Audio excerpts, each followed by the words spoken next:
कर्मचाऱ्याचा विजेचा धक्का लागून मृत्यू झाला आहे। ही घटना अक्कलकोट तालुक्यातील चपळगाव येथे घडली। मृत पोलिसाचे नाव सिद्धाराम माणिक सोनार असं आहे। या दुर्घटनेनं संपूर्ण गावावर शोककळा पसरली आहे। मृत सिद्धाराम माणिक सोनार वय 52 हे चपळगाव येथील रहिवासी होते आणि पोलीस विभागात कार्यरत होते। सिद्धाराम सोनार यांना शेतीची विशेष आवड होती।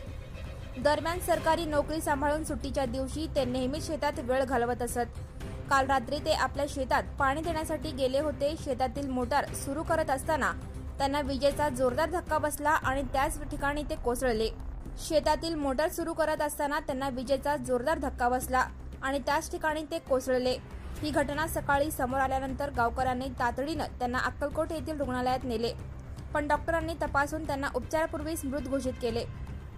सिद्धाराम सोनार यांच्या पश्चात पत्नी, 2 मुले व कुटुंबीय असा मोठा परिवार असून त्यांच्या आकस्मिक निधनानं गावात हळहळ व्यक्त केली जात आहे। Subscribe now and press the bell icon. Never miss an update.